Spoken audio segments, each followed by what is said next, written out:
The shooting began on May 6, 2023 at 3:36 p.m. Wearing black tactical gear which had a patch which read RWDS, which stands for Right Wing Death Squad, the shooter exited a silver sedan and shot into a crowd outside the mall. The gunman shot 15 people within 3 or 4 minutes. Witnesses said the shooter, unlike the attack which was carried out by Elliot Rodger, appeared to be firing indiscriminately and fired dozens of shots. A store employee recounted that those running from the shooter alerted others of the shooting and helped shelter customers and employees in the back rooms of the store. Allen Police Chief Brian Harvey said that an officer that was at the mall on an unrelated call after hearing gunshots engaged and killed the shooter. 3 guns were found on the gunman's body. 5 more were recovered from his car. He had purchased all 8 guns legally. Shortly after graduating Bryan Adams High School in Casa View, Garcia was then enlisted in the US Army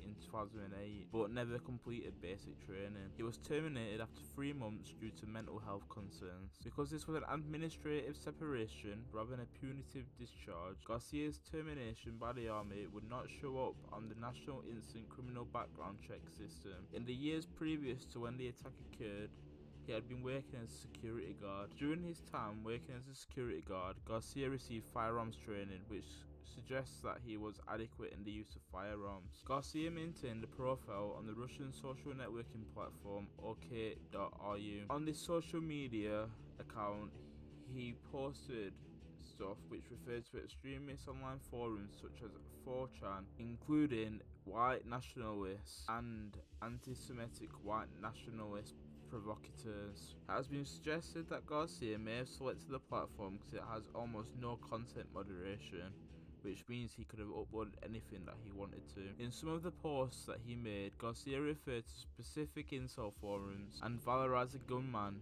whose 2014 mass murder spree in Isla Vista, California is celebrated in incel communities. As some of you may know, this is Elliot Rodger that it is referring to. Many of his posts referred to his mental health.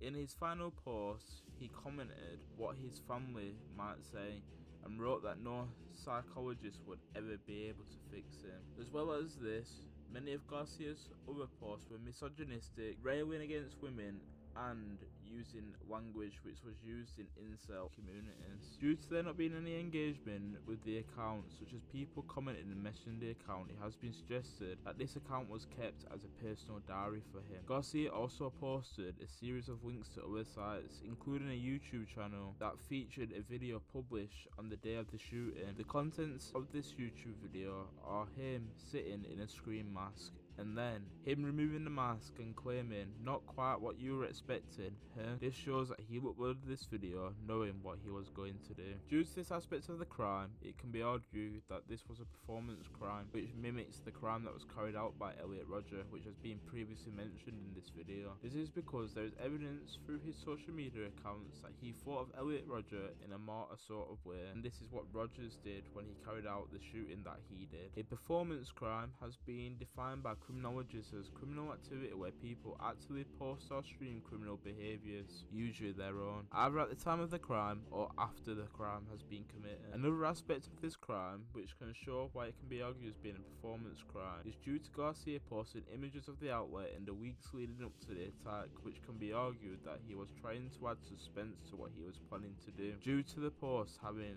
a cloud of mystery around them. There is also many aspects of the path to intended violence model present within this case. Within this model, it is theorized that an individual will experience a grievance, that he was unable to form relationships with other individuals within society, specifically women. The reason for specifically mentioning women is the fact that he posted many misogynistic posts onto social media. This could be in relation to many encounters that he talks about in his diary, where he claims that there is many times that he's encountered women and not been able to flirt with them with great success. One of the other steps within this model is the pre-attack preparation steps. In the weeks leading up to the attack, he posted many images of the outlet to social media, which could suggest that he planned that this would be his target for a while. As well as this, when researching this case, it has been suggested that he carried out information gathering attempts to know what would be at the outlet when he arrived there. Furthermore, he was able to get the weapons which were found either on him or in the car legally, which would also be time consuming.